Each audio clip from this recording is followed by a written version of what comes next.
ప్రత్యేక రాష్ట్రంగా తెలంగాణ అవతరించింది. రేపటికి 11 ఏళ్లు. దశాబ్ద కాలం గడిచిన తెలంగాణ ఉద్యమ వేడి ఆనవాళ్లు ఇంకా కళ్ల ముందే ఉన్నాయి. నీళ్లు, నిధులు, నియామకాలు అనే ప్రధాన డిమాండ్ల సాధన కోసం ఎగసిన ఉద్యమం 2014లో పతాక స్థాయికి చేరుకొని దశాబ్దాల కలను సాకారం చేసుకుంది. 2014 జూన్ 2న ప్రత్యేక రాష్ట్రంగా తెలంగాణ అవతరించింది. స్వయం పాలనకు నాంది పలికింది రాష్ట్రం. చూస్తుండగానే ఏళ్లు గడిచిపోయాయి. 11వ వసంతం వచ్చేసింది. ఈ 10 ఏళ్ల ప్రస్థానంలో తెలంగాణ రాష్ట్రం సాధించిందేంటి? ఉద్యమకాల డిమాండ్లు నెరవేరాయా? తెలంగాణ గడ్డపై నీళ్ల సవ్వడి చెబుతున్నదేంటి?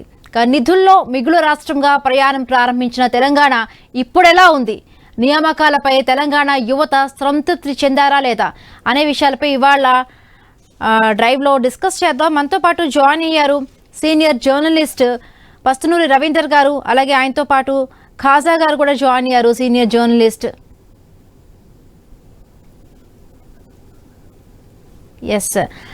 ఎస్ ఖాజా గారు జాయిన్ అయ్యారు. నమస్తే అండి ఖాజా గారు. రైట్, తెలంగాణ ప్రజలు ఎన్నో పోరాటాల తర్వాత తెలంగాణ రాష్ట్రాన్ని సాధించుకున్నారు. స్వరాష్ట్ర సాధన కోసం అంటే 1969 నుంచి కూడా ప్రారంభిస్తే 2014లో ఈ కళ అయితే నెరవేరింది.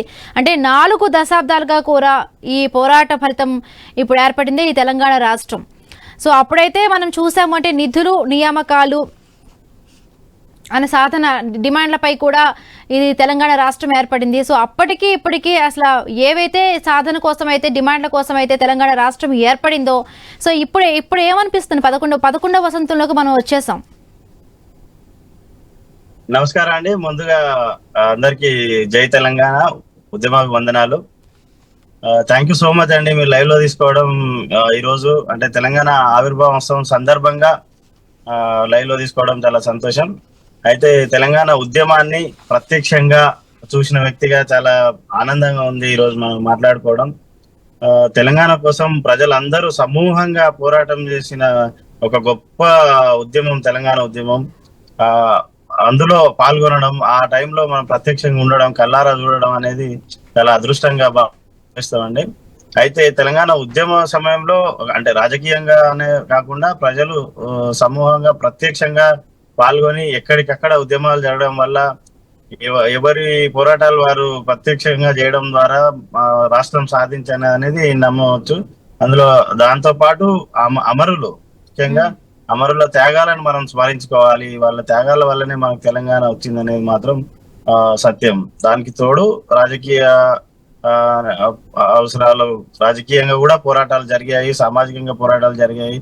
దాన్నన్నింటినీ మనం మీడియాలో ఉండి మేము ప్రత్యక్షంగా దగ్గరుండి చూడడం, వాటన్నిటిని నెమరేసుకోవడం ఇప్పుడు చాలా ఆనందంగా ఉంది. ఎస్, అంటే ఇప్పుడు తెలంగాణ డిమాండ్లు అయితే ఏవైతే ఉన్నాయో అవన్నీ కూడా నెరవేరాయి అనుకోవచ్చు. అంటే 11 ఏళ్లుగా కూడా మనం 11వ వసంతంలోకి అడుగు పెడుతున్నాం. సో ఈ 10 ఏళ్ల ప్రస్థానంలో తెలంగాణ సాధించింది ఏంటంటే ఏం చెప్తారు? అంటే తెలంగాణ మన ఉద్యమ సమయంలో చాలా చాలా అంటే మనకి ఇప్పుడు ఆడియో ఆన్ అయింది, వీడియో కావట్లేదు. ఎందుకు కావట్లేదు తెలంగాణ వాటి ఆశయాలు కానీ మనం ఏర్పడుకున్న అంశాలు కానీ వాటిన్నింటినీ నెరవేర్చుకోవాలనే ఉద్దేశంతోనే ఉద్యమం జరిగింది. ఉద్యమంలో విజయం కూడా సాధించి రాష్ట్ర ఏర్పాటు కూడా జరిగింది. అయితే ఆ తర్వాత అనేది మనకు అనుకున్న లక్ష్యాలను సాధించామా లేదా అంటే దాన్ని మనం ఖచ్చితంగా చెప్పలేము. ఎందుకంటే 10 ఏళ్లలో కొంతవరకు సాధించాం, కొన్ని రంగాల్లో అభివృద్ధి చెందాం. తెలంగాణ ఆర్థికంగా కానీ అది కానీ అంటే కొన్ని ఇబ్బందులు ఉన్నాయి, కొంతవరకు సాధన కూడా ఉంది. అయితే మన అనుకున్న స్థాయిలో ఆ టైంలో మేము పోరాటం చేసిన టైంలో, మనం ప్రత్యక్షంగా చూసిన టైంలో ఉన్నంత ఇంకా కాలేదు, ఇంకా చేయాల్సింది చాలా ఉందని అయితే నమ్ముతాను. ఎస్, అంటే రాష్ట్ర విభజన సమయంలో అంటే పెర్ క్యాపిటా అప్పుడు 1 లక్ష రూపాయలు ఉండేది. బట్ కేసీఆర్ గారి నాయకత్వంలో ఈ 10 ఏళ్ల ప్రస్థానంలో చూసుకుంటే ఆ పెర్ క్యాపిటా అంటే రాష్ట్ర తలసరి ఆదాయం 3 లక్షల కోట్ల వరకు కూడా పెరిగింది. అవును, ఎస్, అదే అంటున్నాండి. ఇప్పుడు మన రాజ్యాంగంలో రాసుకున్నట్లు చిన్న రాష్ట్రాలతోనే అభివృద్ధి సాధ్యమవుతుందని అంబేద్కర్ గారు నమ్మిన విధంగా ఆ కోలని ఇప్పుడు రాష్ట్రం మనం ఏర్పడిన తర్వాత మన బడ్జెట్, మన నిధులు, మన నీళ్లు, నియామకాల కోసం జరిగిన ఉద్యమం ఇది. అయితే నిధులు మనం ఎట్లాగూ మనకు ఖర్చు పెట్టుకుంటాము. సో నీళ్లు కానీ నియామకాలు వీటన్నిటిలో మనం అభివృద్ధి చేసుకుంటాం కాబట్టి చిన్న రాష్ట్రాలకు అభివృద్ధిలో ముఖ్యంగా ఉంటది, చాలా యాక్సెస్ ఉంటది. సో 10 ఏళ్లలో జరిగిందా అంటే చాలా వరకు జరిగింది అని చెప్పొచ్చు. అయితే ఇంకా ఇంకా చేసుకోవాల్సిన అమరుల ఆశయాలు కానీ అన్నింటినీ ఇంకా మనం ఇంకా తీర్చుకోవాల్సిన అవసరం అయితే ఉంది. ఇంకా దృష్టి పెట్టాలి. ఇప్పుడు ప్రభుత్వాలు కానీ రాజకీయంగా అయితే మరింత చేయాల్సి ఉంది, అభివృద్ధి జరగాల్సిన అవసరం అయితే ఉంది ఇంకా. ఎస్, అంటే ఖాజా గారు మొన్న సీఎం రేవంత్ రెడ్డి గారు మాట్లాడుతూ కూడా ఆయన ఒక ప్రకటన చేశారంటే రాష్ట్రం చాలా అప్పుల పాలైపోయింది, ఇప్పుడు నన్ను కోసినా కూడా నా దగ్గర రూపాయి అంటూ కూడా లేదంటూ ఆయన మాట్లాడడం జరిగింది. దానిపై చాలా విమర్శలు కూడా వచ్చాయి. సో అంటే రాష్ట్ర విభజన సమయంలో కూడా అంటే మిగులు బడ్జెట్ గా కూడా తెలంగాణ రాష్ట్రం ఏర్పడింది. సో దాని మనం రాష్ట్ర తలసరి ఆదాయం 3 లక్షల కోట్లకు పెంచారు. సో ఇవన్నీ కూడా మంచి మనం చూసుకుంటాం. కానీ మన సీఎం మాట్లాడుతున్నప్పుడు ఇలాంటి మాటలు వచ్చాయి. అవునండి. అయితే అది కూడా ఒక రకమైన బాధాకర విషయము. అయితే మనం బడ్జెట్ ని ఆర్థికంగా మనం వృద్ధి చెందుతున్న సమయంలో కొన్ని అప్పులు చేయడం, ఆ అప్పులకు అప్పులు తీర్చడానికి మరిన్ని అప్పులు చేయడం ఇట్లాంటివి అనేది అది కొంచెం మనకు వెనుకబాటుకు దారితీసే అవకాశాలు ఉంటాయి. అయితే సీఎం గారు మాట్లాడింది కోసిన అనేది అయితే మేము అంటే జనరల్ గా గ్రామీణ స్థాయిలో కొంచెం అబ్జర్వేషన్ చేస్తే జనాల్లో ఉండే అబ్జర్వేషన్ ఏంటంటే అయితే ఒక ఇంటి పెద్దగా ఆయన ఇవన్నీ చెప్పుకుంటూ పోతే మరింత మనం వెనుకబడతాం, ఇచ్చేవాళ్ళు కూడా దొరకదు, వచ్చే అవకాశాలు కూడా ఇంకా తగ్గే అవకాశం ఉంటది. కాబట్టి మనం ముందాగా వివరించుకుంటూ ఇంకా మనం ఉన్నాము చేసుకుంటూ వెళ్దాము, ఒక ధైర్యాన్ని ఇస్తూ రాష్ట్రానికి రాష్ట్ర ప్రజలకు ఒక ధైర్యాన్ని ఇస్తూ నేను మీ ఇంటి పెద్దగా నేనున్నా, నేను చేస్తా, నేను ఇలాగైనా తీసుకొస్తా అనే ఒక ధైర్యాన్ని నింపాల్సిన అవసరం అయితే ఉంది ఇప్పుడు. ఎస్, అంటే మనం చూసామంటే గత 10 ఏళ్ల పాలనలో బీఆర్ఎస్ పాలనలో కూడా చాలా వరకు కూడా అంటే ఉద్యోగులు కూడా చాలా అసంతృప్తితో ఉన్న నేపథ్యం ఉంది. సో జాబ్ క్యాలెండర్ కోసం ఎప్పుడు కూడా ఉద్యోగులు వెయిట్ చేస్తూ ఉన్నారు. సో రేపు జూన్ 2న సో అంటే ఫార్మేషన్ డే సందర్భంగా అంటే ఉద్యోగులకు ఏమైనా కూడా తీపి కబురు చెప్పే అవకాశం ఉండబోవచ్చు. అంటే కొత్త ఉద్యోగ నియామ ప్రక్రియ జాబ్ క్యాలెండర్కి సంబంధించి రాష్ట్ర ప్రభుత్వం ఏమైనా ఒక తీపి కబురు అందించే అవకాశం ఉండొచ్చా? ఉండొచ్చు అండి, అవకాశాలు ఉండొచ్చు. అయితే ఇప్పటికే చేపట్టినామని ప్రభుత్వం చెప్పుకుంటా ఉంది, అది చూస్తున్నాం మనం. కొన్ని నియామకాలు జరుగుతున్నాయి. అయితే నియామకాలు ఇంకా పెంచాల్సిన అవసరం అయితే ఉంది. దానికి తగ్గట్టు ఇప్పుడు జాబ్ క్యాలెండర్ ఇస్తామని మేనిఫెస్టోలో పెట్టారు. వాళ్ళు మేనిఫెస్టోలో పెట్టిన విధంగా జాబ్ క్యాలెండర్ విడుదల చేసిరు. దాని ప్రకారం ఒకవేళ ముందుకు వెళ్తే మన యువకులకు లాభం జరిగే అవకాశాలు ఉంటాయి. కానీ ఇప్పుడు మనం చెప్పింది ఒకటి చేయకుండా దాన్ని దాటవేస్తూ ఉంటే మాత్రం అది ఇబ్బందికరంగానే ఉంటుంది.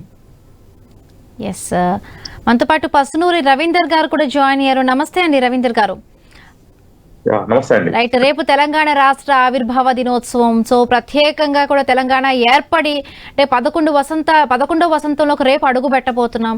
సో ఏవైతే నీళ్లు నిధులు నియామకాల అంశంగా కూడా ఏర్పడిన తెలంగాణ రాష్ట్రంలో అంటే అప్పటి డిమాండ్లన్నీ కూడా నెరవేరాయా? యువత అంతా కూడా హ్యాపీగా ఉందా అంటే ఏం చెప్తారు? ముందుగా ఐ న్యూస్ వారికి ధన్యవాదాలు. తెలంగాణ ప్రజలందరికీ తెలంగాణ ఆవిర్భావ దినోత్సవ శుభాకాంక్షలు. తెలంగాణ రాష్ట్రము అనేది 1300 మంది విద్యార్థుల బలిదానాల మీద ఏర్పడ్డది. నీళ్లు నిధులు ఉద్యోగాలు అనేటటువంటి లక్ష్యాలతోటి ఏర్పడ్డది. అందులో గడిచిన 10 ఏళ్ల కాలంలో కొంతవరకు అభివృద్ధి జరిగినమాట వాస్తవమే అయినప్పటికీ ఇంకా అమరవీరులు కలగన్నటువంటి కలలు మాత్రం ఇంకా నెరవేరలేదనేది చాలా స్పష్టంగా కనబడతా ఉంది. ఆశించిన స్థాయిలో ఉద్యోగాలని అందించలేకపోయిర్రు. అట్లాగే తెలంగాణ అభివృద్ధి ఫలాలు కొన్ని వర్గాలకు మాత్రమే పరిమితం చేయబడ్డాయి. ముఖ్యంగా తెలంగాణలో బహుజనుల యొక్క జనాభా 93% ఉంది. మరి ఆ 93% ఉన్నటువంటి బహుజనులకి ఏం దక్కింది తెలంగాణ వచ్చిన తర్వాత అని చూస్తే మాత్రం చాలా నిరాశ కలిగేటటువంటి పరిస్థితే ఉంది. తెలంగాణ ఉద్యమంలో అసూలు బాసినటువంటి అమరవీరుల్లో గాని లేదా తెలంగాణ కోసం కొట్లాడినటువంటి ప్రజానీకంలో గాని చూసుకుంటే ఈ అట్టడుగు వర్గాల ప్రజలు చాలా ఎక్కువగా ఉన్నారు. వాళ్ళు తెలంగాణ వస్తే తమ కలలు నెరవేరుతాయి, తమ ఆశలు నెరవేరుతాయి అనేటటువంటి లక్ష్యంతో ఒక శ్రీకాంతాచారి, ఒక సిరిపురం యాదయ్య ఇట్లా చెప్పుకుంటా పోతే చాలా మంది తమ బలిదానం అయ్యి ఈ తెలంగాణ రాష్ట్రాన్ని సాధించడం జరిగింది. మరి ఇప్పటికీ 11 సంవత్సరాలు గడిచిపోతా ఉన్నది. మరి 11 సంవత్సరాలు పూర్తి చేసుకుని 12వ సంవత్సరంలోకి అడుగు పెట్టబోతా ఉన్నటువంటి తెలంగాణలో ఇంకా చేయాల్సినటువంటి పనులు చాలా ఉన్నాయి. నిజానికి ఇంతకుముందు మిత్రుడు జర్నలిస్టు కాజా అఫ్రీది అన్నట్టు పూర్తిగా ఏం సాధించలేము అని అనలేము, అట్లాగే అనుకున్న రీతిలో అభివృద్ధి కూడా జరగలేదు అనేది మాత్రం చాలా స్పష్టంగా కనబడతా ఉంది. కాబట్టి ఇప్పుడు బీఆర్ఎస్ తర్వాత అధికారంలోకి వచ్చినటువంటి కాంగ్రెస్ పార్టీ తప్పకుండా తన భుజస్కంధాల మీద వేసుకోవాల్సిన బాధ్యత ఏంటంటే ఎక్కడైతే నిర్లక్ష్యానికి గురిగా పడుతున్నటువంటి రంగాలు ఉన్నాయో, విద్య, వైద్యము, నిరుద్యోగము ఇట్లాంటి విషయాలు ఏవైతే ఉన్నాయో ఆ రంగాల్లో అభివృద్ధి జరిగినప్పుడు మాత్రమే తెలంగాణ అనేది సంపూర్ణ స్థాయిలో అభివృద్ధి జరగడానికి అవకాశం ఉంటది. అమరవీరులు కలగన్నటువంటి తెలంగాణ కళలు నెరవేరడానికి కూడా అవకాశం ఉంటది. 60 ఏళ్ల పాటు 3.5 కోట్ల మంది ప్రజలు చేసినటువంటి త్యాగాలకి ఒక అర్థం అప్పుడు మాత్రమే సంతరించుకుంటది. ఆకలి కన్నీరు లేని తెలంగాణను తీసుకొచ్చినప్పుడు మాత్రమే ఈ యొక్క సాధించుకున్న తెలంగాణకి పరిపూర్ణత అనేది దక్కుతుంది అని నేను ఒక తెలంగాణ ఉద్యమ పాట మీద పిహెచ్డి చేసినటువంటి హైదరాబాద్ సెంట్రల్ యూనివర్సిటీ స్కాలర్ గా నా అభిప్రాయం ఇది. ఎస్, అంటే రాష్ట్ర విభజన సమయంలో అంటే నిధుల్లో మిగులు రాష్ట్రంగా కూడా తెలంగాణ రాష్ట్రం ఉండింది. సో ఇప్పుడు ఏ విధంగా ఉందండి తెలంగాణ రాష్ట్రం? ఇప్పుడు అప్పుల్లో ఉందండి. నిజానికి గడిచిన 10 ఏళ్లలో లక్షల కోట్ల రూపాయల అప్పులు చేసి పెట్టిపోవడం వల్ల ఏ పాలకులు వచ్చినా సరే సమర్థవంతంగా పాలించడం చాలా కష్టం అయిపోయింది. ఎట్లా ఉన్నదంటే ఆంధ్రప్రదేశ్ ఏర్పడ్డప్పుడు హైదరాబాద్ సంస్థానం అనేది మిగులు బడ్జెట్ తోటి నిజాం పాలనలో ఉన్నది అనేది ఎంత సత్యమో, తెలంగాణ వచ్చినప్పుడు కూడా తెలంగాణ రాష్ట్రం కూడా అట్లాగే మిగులు బడ్జెట్ తో ఉన్నటువంటి రాష్ట్రము గడిచిన 10 ఏళ్లలో దివాలా తీసేటటువంటి పరిస్థితికి దారి తీసింది. దాంతో లక్షల కోట్ల అప్పులు ఇవాళనే నిన్న రేవంత్ రెడ్డి గారు ప్రకటించిండ్రు. సీఎం రేవంత్ రెడ్డి గారు ఏమన్నారంటే కేసీఆర్ గారు 7 లక్షల కోట్ల అప్పులు చేసిపోయిర్రు, మేము సంవత్సరానికి 6,500 కోట్ల వడ్డీ కడుతున్నాము అనేటటువంటి ఒక మాట అనుకొచ్చిర్రు. అంటే దీన్ని బట్టి ఏమర్థం అవుతున్నదంటే ప్రతి పాలకులు రావడము వాళ్ళ వ్యక్తిగతమైనటువంటి ఎజెండాలతోటి అప్పులు చేయడము, రాష్ట్రాన్ని లేదా దేశాన్ని కూడా అప్పుల కుప్పగా తయారు చేసి వాళ్ళు వెళ్ళిపోవడము, ఆ తర్వాత వచ్చిన వాళ్ళు గత పాలకుల్ని తిట్టడము అనేది జరుగుతున్నది తప్ప ఒక సామాన్యమైనటువంటి ప్రజానికానికి ఏమి దక్కుతా ఉన్నది, సంక్షేమం లభిస్తా ఉన్నదా లేదా అనేటటువంటి ఒక విషయంలో మాత్రం మనం ఫెయిల్యూర్ అవుతూనే ఉన్నాం అనేది ఒక చేదు నిజం. ఇది మనం మాట్లాడుకోవాల్సినటువంటి విషయం. కాబట్టి పాలకులు తెలంగాణని సమగ్రంగా అభివృద్ధి చేయాలంటే ఏ రంగాల మీద దృష్టి సారించాలో ఆ రంగాల మీద దృష్టి సారించాలి. కేసీఆర్ గారు నీళ్ల మీద చాలా పెద్ద మొత్తంలో దృష్టి పెట్టి కాళేశ్వరం ప్రాజెక్ట్ లాంటి 1,00,000 కోట్ల రూపాయలు ఖర్చు పెట్టి దాన్ని నిర్మించిండ్రు. కానీ అది ఎంత మేరకు తెలంగాణ ప్రజలకు ఉపయోగపడతా ఉన్నది, ఎన్ని జిల్లాలకు అది పారుతా దాని మీద కూడా అవినీతి జరిగిందంటూ కూడా కమిషన్ వేశారు కదండి. ఎగ్జాక్ట్లీ దాని మీద కూడా ఇప్పుడు ఆల్రెడీ విచారణ మొదలైంది. ఎవరెవరు ఎంతగానం దాంట్లో అవినీతి చేసిర్రు అనేటటువంటి విషయాలు కూడా త్వరలో బయటికి రాబోతా ఉన్నాయి. వాస్తవానికి తెలంగాణలో ఉన్నటువంటి ప్రాజెక్టులు అన్ని కూడా చాలా కాలం పాటు అంటే ఒక 20-30 ఏళ్ల క్రితం వరకు కూడా నిజాము నిర్మించినటువంటి ప్రాజెక్టులు, రిజర్వాయర్లు మాత్రమే ఉండేటి. ఆ తర్వాత అక్కడక్కడ కొంత కట్టినప్పటికీ ఉమ్మడి పాలకులకి తెలంగాణ మీద సరి అయినటువంటి చిత్తశుద్ధి లేకపోవడం వల్ల ఇక్కడ సరి అయినటువంటి అభివృద్ధి అనేది జరగలేదు. కేసీఆర్ గారు తెలంగాణ ఉద్యమంలో ఇచ్చినటువంటి హామీ నీళ్లు, నిధులు, ఉద్యోగాల్లో ఒక నీళ్లను గురించి పట్టించుకున్నారు. బహుశా మరి నేను అనుకుంటాను అది భారీ నీటిపారుదల శాఖ అయితే భారీ మొత్తంలో అవినీతి చేయొచ్చు అని చెప్పి ఎక్కువ మొత్తంలో డబ్బులు వస్తాయని అనుకున్నారా ఏమో మనకు తెలియదు. కానీ చాలా పెద్ద మొత్తంలో మాత్రం ప్రాజెక్టుల ద్వారా ఒక అవినీతి జరిగిన విషయం మాత్రం చాలా స్పష్టంగా కనబడతా ఉన్నది. కేసీఆర్ గారు వారి క్యాబినెట్ లో ఉన్నటువంటి అనునయులు కావచ్చు, వాళ్ళ కుటుంబాలు మాత్రమే బాగుపడ్డటువంటి చరిత్ర మాత్రం చాలా స్పష్టంగా కనబడతా ఉన్నది.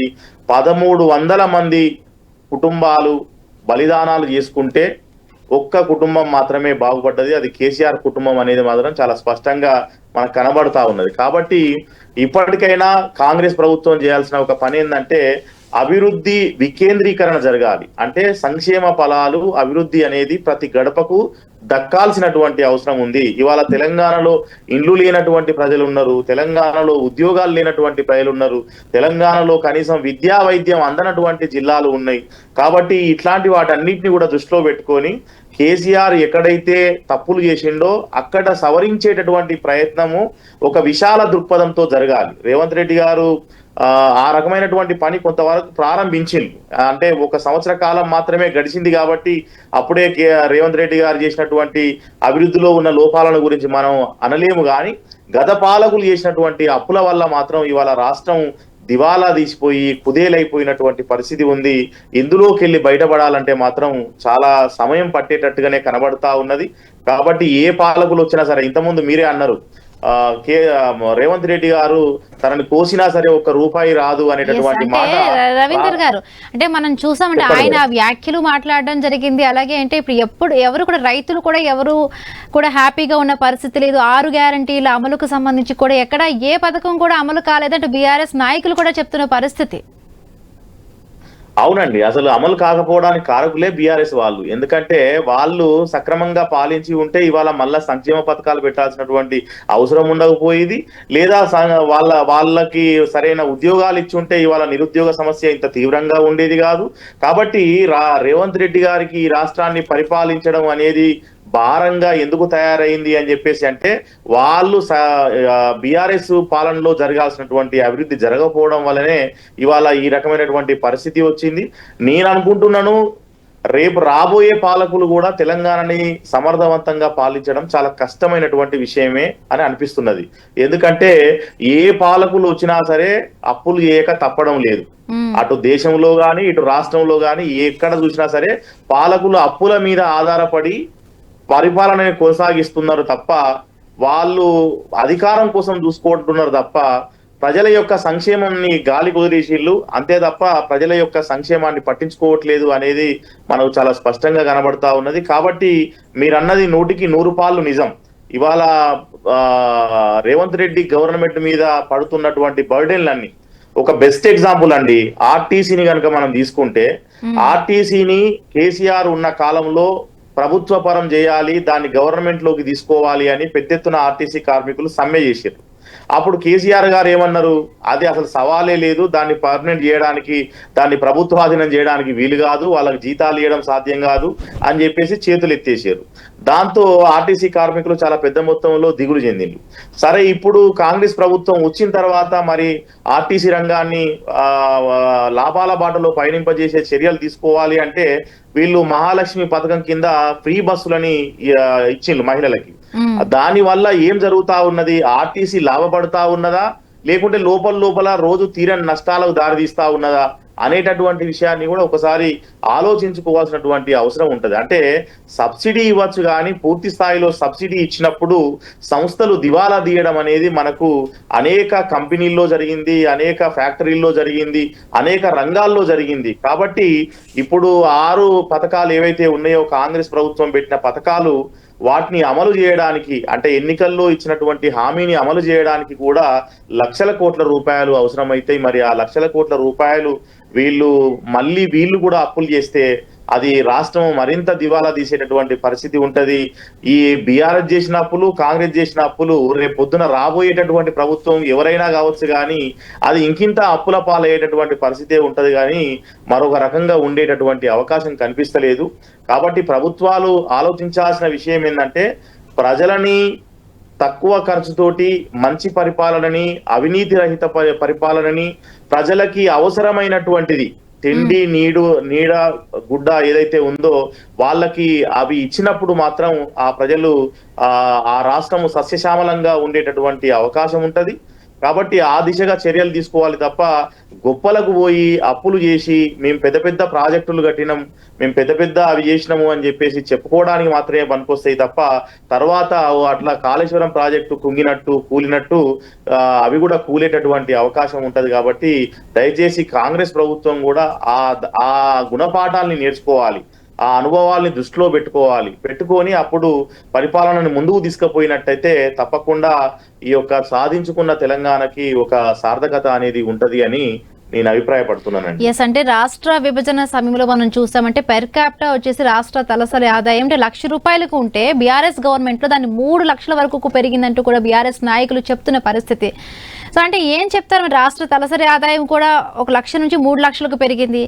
సో అంటే తెలంగాణ గవర్నమెంట్ లో చాలా వరకు కూడా అంటే ఎక్కడా కూడా చూడనటువంటిది దళిత బంధుకు సంబంధించి కూడా బీఆర్ఎస్ గవర్నమెంట్ ఇవ్వడం జరిగింది. బట్ ఇన్ని రకాల అంటే కార్యక్రమాలు ప్రభుత్వానికి సంబంధించినవి జరుగుతున్నా కూడా మనం చూసాం మన లాస్ట్ ఎలక్షన్స్ లో కూడా అంత సపోర్ట్ రాలేదు బీఆర్ఎస్ కి. అవునండి, తలసరి ఆదాయము 1,00,000 నుండి 3 లక్షలైన మాట వాస్తవమే గాని ప్రజల జీవన ప్రమాణ స్థాయి ఏ మేరకు పెరిగింది, అట్లాగే రాష్ట్రంలో పేరు మీద చేసినటువంటి అప్పులు ఎంత స్థాయిలో పెరిగినాయి. వాళ్ళు తలసరి ఆదాయం గురించి మాట్లాడేటప్పుడు అప్పుల గురించి కూడా మాట్లాడాలి. తెలంగాణ రాకముందు తెలంగాణకి ఎన్ని అప్పులు ఉన్నాయి, తెలంగాణ వచ్చిన తర్వాత ఎన్ని లక్షల అప్పులు ఎన్ని లక్షల కోట్లు పెరిగినాయి అనేటటువంటి విషయాన్ని కూడా మరి వాళ్ళు చెప్పాల్సినటువంటి అవసరం ఉంటది. కాబట్టి వాళ్ళు ఏదైనా మంచి చేస్తేనేమో దాన్ని పెద్ద మొత్తంలో పబ్లిసిటీ చేసుకోవడం, వాళ్ళు చేసిన తప్పులనేమో దాచిపెట్టేసి మాట్లాడడం అనేది రాజకీయ నాయకులకి సహజంగా ఉండేటటువంటి ఒక అవకాశవాద లక్షణం. కానీ ప్రజల మీద చిత్తశుద్ధి ఉన్నట్టయితే తప్పకుండా వాళ్ళు చేయాల్సినటువంటి ఒక పని ఏంటంటే ప్రజలకు మేలు చేయడానికి ఉపయోగపడేటటువంటి అంశాలు ఏంటి అనేది దృష్టిలో పెట్టుకున్నప్పుడు ఈ యొక్క వ్యయం అంటే ప్రభుత్వం ప్రజల మీద పడేటటువంటి భారము, పన్నుల భారము ఏదైతే ఉంటుందో దాన్ని తగ్గించడానికి పాలకులకి ఒక చిత్తశుద్ధి ఉండాలి, ఒక జాగ్రత్త ఉండాలి. ఇప్పుడు కొన్నిసార్లు ఒక మాట ఉందండి, ఏంటంటే కొన్ని పథకాలు ఎందుకోసం పెడతారట అంటే వాళ్ళ పార్టీ కార్యకర్తల్ని బతికించడం కోసం పెడతారు అని ఒక మాట ఉంది. ఇప్పుడు ఫర్ ఎగ్జాంపుల్ మిషన్ భగీరథ ఉంది, లేదా చెరువుల పూడిక తీత పనులు ఉన్నాయి. ఆ చెరువుల పూడిక తీత పనులు ఎవరికి ఇచ్చిర్రు అంటే మొత్తం బీఆర్ఎస్ కార్యకర్తలకే ఇచ్చిర్రు. ఎందుకు బీఆర్ఎస్ కార్యకర్తలకే ఇచ్చిర్రు అని చెప్పేసి అడిగితే మరి వాళ్ళు కార్యకర్తలుగా పార్టీ గెలుపు కోసం పనిచేసిందండి, మరి వాళ్ళకి ఇవ్వకపోతే ఎట్లా అని చెప్పి అన్నారు. అంటే నీ పార్టీని బతికించుకోవడానికి, నీ అధికారాన్ని కాపాడుకోవడానికి, నీ క్యాడర్ని ప్రొటెక్ట్ చేసుకోవడానికి నువ్వు అట్లా పథకాలు పెట్టేసి బయటికి చూడడానికి ఏమో మిషన్ భగీరథ అనేది మొత్తం గ్రామానికి తాగునీరు ఇస్తుంది, మంచినీరు ఇస్తుంది అని చెప్పేసి ఏమో చెప్తారు. దాని వెనకాల హిడెన్ ఎజెండాగానేమో వాళ్ళ పార్టీ కార్యకర్తల్ని, వాళ్ళ పార్టీ నాయకుల్ని బతికించుకునేటటువంటి పని చేస్తారు. అంటే రాజకీయ నాయకులందరూ కూడా అలానే ఉంటారు కదండి. అంటే రవీందర్ గారు మనం చూసంటే ఏ ప్రభుత్వం అయినా కూడా అంటే వాళ్ళ పార్టీ రావడానికి అంటే అలవు కాని హామీలు నిజంగా అవి ఇంప్లిమెంట్ అవుతాయా లేదా అని పక్కన పెడితే ముందైతే మాత్రం హామీలు ఇవ్వడం అయితే జరుగుతుంది. ప్రజలు కూడా అసలు నిజంగా జరుగుతుందా లేదా అనేది చూసుకోకుండా నిజంగానే వస్తుందేమో అనే ఆశతో కూడా ప్రజలు కూడా అదే విధంగా ఓట్లేసి గెలిపిస్తూ ఉన్నారు. అవునండి, ఎగ్జాక్ట్లీ. అంటే రాజకీయం అనేది ఇటీవల కాలంలో ఎట్లా మారిందంటే అదొక వ్యాపారం లాగా తయారు చేసిండు. మోస్ట్ ఆఫ్ ది తెలంగాణలో ఉన్నటువంటి ఈ వ్యాపార వర్గాలు కానీ లేదా ముఖ్యంగా అగ్రవర్ణాలు కానీ వీళ్ళు ఏం చేస్తా ఉన్నారంటే రాజకీయాల్ని ఒక వ్యాపారంగా భావించి ఫస్ట్ దాంట్లో పెట్టుబడి పెట్టాలి, మనం గెలవాలి, గెలిచినాక అంతకంతకు 10 సంపాదించుకోవాలి అనే అంటే 1 తరానికి 2 తరాలకు 3 తరాలకు 10 తరాలకు సంపాదించేటటువంటి ఆస్తుల్ని కూడా పెట్టుకునేటటువంటి ఒక దుర్మార్గమే ఇవాళ రాజకీయ వ్యవస్థని మొత్తం పతనం చేస్తున్నదండి. కేసీఆర్ గారు ఒకానొక సందర్భంలో టిఆర్ఎస్ నుండి బీఆర్ఎస్ కి మారిన తర్వాత ఆ పార్టీ పేరు మార్చుకున్నాక ఆయన చేసినటువంటి ఒక స్టేట్మెంట్ ఏమని చేసిందంటే దేశవ్యాప్తంగా జరిగేటటువంటి ఎన్నికలకి ఖర్చు నేను పెట్టుకుంటాను అనేటటువంటి ఒక మాట చాలా ధిక్కారంగా చాలా కాన్ఫిడెంట్ గా అన్నారండి. చాలా ఆత్మవిశ్వాసంతో చేసినటువంటి ప్రకటన అది. ఒక దేశం మొత్తానికి ఎన్నికల బడ్జెట్ ఎన్ని వేల కోట్లు ఉంటది, ఎన్ని లక్షల కోట్లు ఉంటది అంటే మనం ఆలోచించాలి. ఒక్క తెలంగాణ రాష్ట్రంలోనే రాజకీయ నాయకులు ఒక మామూలు ఎమ్మెల్యే గెలవడానికి కూడా ఇవాళ ఒక 100 కోట్లు ఖర్చు పెడుతున్నాడు ఒక్క ఎమ్మెల్యే గెలవడానికి. మరి అట్లా 119 మంది ఎమ్మెల్యేలు మన రాష్ట్రంలో ఉంటే ఇంకా మిగిలిన రాష్ట్రాలకి ఎంతమంది ఎమ్మెల్యేలు ఉన్నారు, దేశవ్యాప్తంగా ఎంతమంది ఉన్నారు, ఎంపీలు ఎంతమంది ఉన్నారు, వాళ్ళందరి ఎన్నికల ఖర్చు కేసీఆర్ గారే పెడతా అన్నారు. అంటే దాని అర్థం ఏంది, కేసీఆర్ గారి దగ్గర అన్ని లక్షల కోట్ల రూపాయలు పోగుబడి ఉన్నాయి, నిలువబడి ఉన్నాయి. కాబట్టి ఆయన ఆ స్టేట్మెంట్ చేసిండ్రు. అదేమవుతుంది, తర్వాత వచ్చేటటువంటి రాజకీయ నాయకులకి లేదా తన పార్టీలో ఉన్నటువంటి నాయకులకి కూడా సంపాదనే పరమావధిగా మారుతుంది. అంటే ఏమవుతున్నది, రాజకీయంగా విలువల్ని దిగదుడిచేటటువంటి ఒక ప్రయత్నం క్రమక్రమంగా జరుగుతా ఉన్నది రాజకీయ వ్యవస్థని. అంటే ఒకప్పుడు రాజకీయాలు అంటే ప్రజాసేవ అనే ఒక అర్థం ఉండేదండి డిక్షనరీలో. అంటే ప్రజలకు మేలు చేయడం కోసం అనేటటువంటి ఒక అర్థం ఉండేది. ఇవాళ రాజకీయాలు అంటే సంపాదన అనేటటువంటి ఒక అర్థాన్ని మార్చేసారు.